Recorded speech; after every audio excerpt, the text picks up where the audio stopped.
Hello, and welcome back. Today we're going to be making some savory cheddar and herb scones. Per usual, I'm going to walk you through all of the amounts of ingredients that are needed in the beginning, and then I will walk you through all of the directions that you can follow along to make the scones as we go. So let's get started. Today's ingredient lineup consists of 2.5 cups of all-purpose flour, 2 tablespoons of baking soda, 1 teaspoon of salt, a half teaspoon of black pepper, and a half teaspoon of garlic powder, a half cup of cold unsalted butter. This one we don't have to warm it up. It's okay if you just got it out of the refrigerator right before this. You're gonna have 1.5 cups of sharp cheddar. Probably any shredded cheese that you have will do, but I'm going with sharp cheddar for this. You're also gonna need 2 tablespoons of freshly chopped chives, and then you're gonna need 1 tablespoon of fresh thyme leaves or 1 teaspoon of dried. I'm going with 1 teaspoon of dried. Next, you're gonna need 1 tablespoon of fresh rosemary, finely chopped, or 1 tablespoon of dried. I'm also using 1 tablespoon of dried for this. Cold buttermilk. This is actually leftovers from some butter that I made, and I later in the video will give you some alternatives. If you don't have buttermilk, that's totally fine. The last ingredient that you're gonna need is 1 large egg. I'm gonna start off by preheating my oven to 400 degrees Fahrenheit.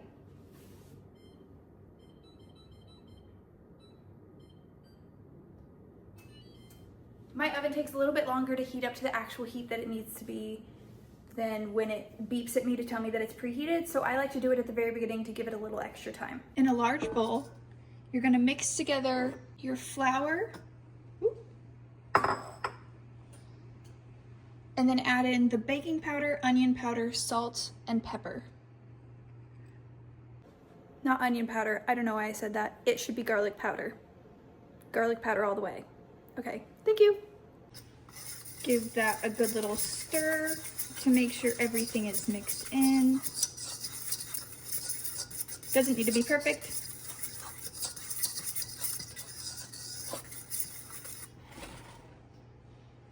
And we'll put it off to the side. And you do want your cold butter to be cubed. So that's what I'm gonna do right now. Just cut it down the center. That was not even, but that's okay.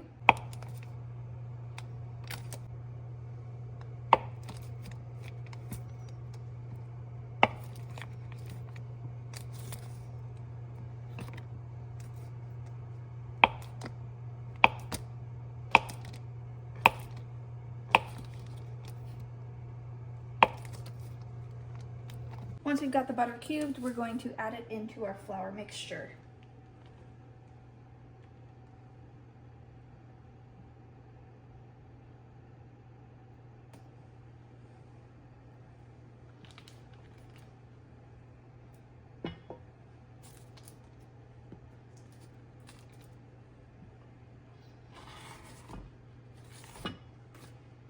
Go ahead and take the fork out.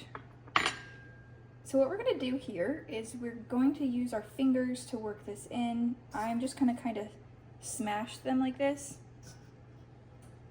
And you wanna make it so it ends up being crumbly.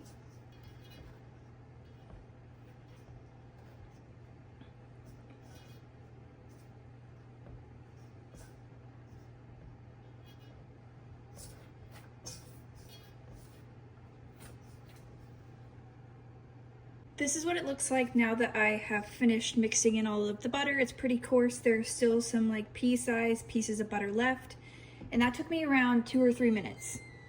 Next, I'm going to add in the cheese, the chives, and the thyme and rosemary.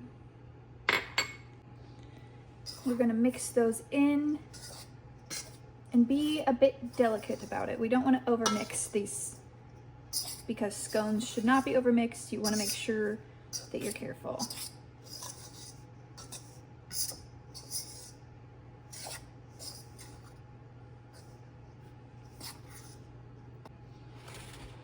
Then we're going to crack our egg into a separate bowl as to not get any crumbs, any shells into our already made batch here. And we're gonna add in our buttermilk, and we're gonna whisk those together.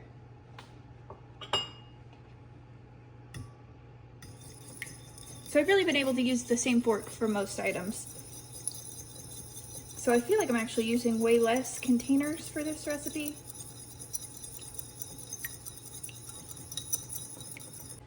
We're then gonna make a well in the center of our dry ingredients here and pour in our egg and buttermilk mixture. And using that same fork, we're going to fold in the cheese. And then we're gonna make sure that it's not overly mixed. We want it to just come together into its doughy goodness. So be very gentle. Starting to come together a little bit more. I've still got a lot of loose flour, so I want to work that in just a tad more. This is what the dough looks like once it's actually come together. Next, we're going to move over to a different surface to roll it out.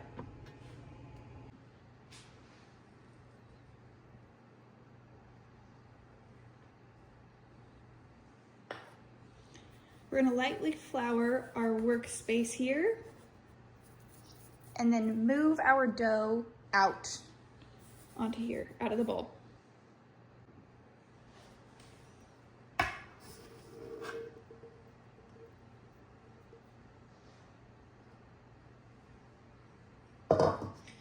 We're gonna lightly pat it into a circle that's about 1 inch thick.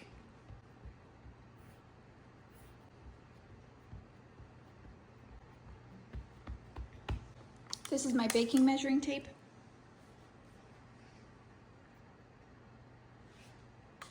It's pretty spot on. Don't come at me for cutting this on my countertop. I know it's gonna dull the blade. I'm gonna be very gentle. We're gonna cut this into 8 equal triangles.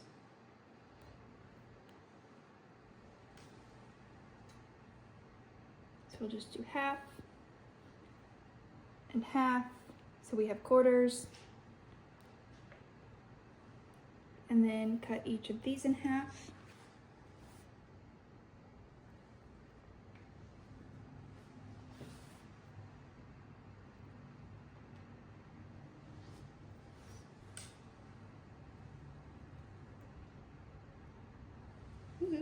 Now we're going to have our baking pan with a sheet of parchment paper. Because it rolls like that, I'm going to crumple it up.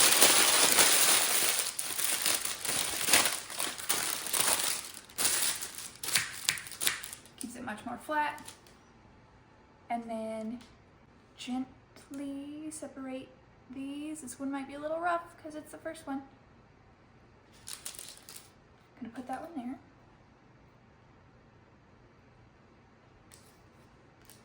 Two. 3, 4, you know? Put them like this, and that would probably be better.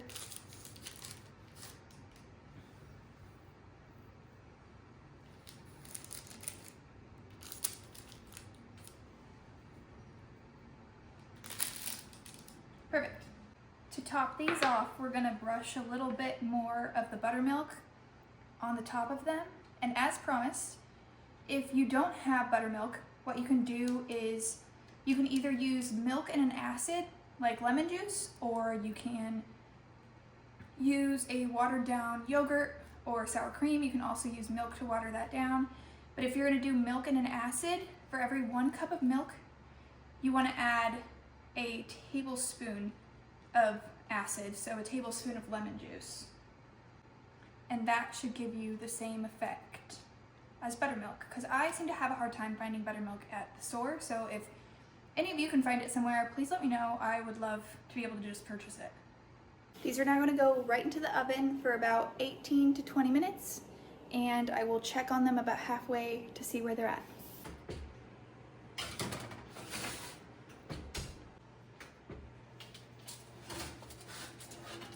Oh my gosh. They smell so good.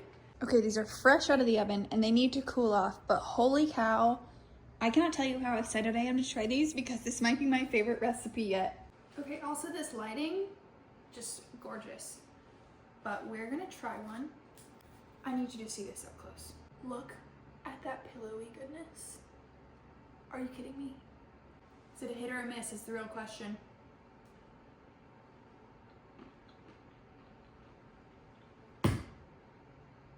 It's a hit.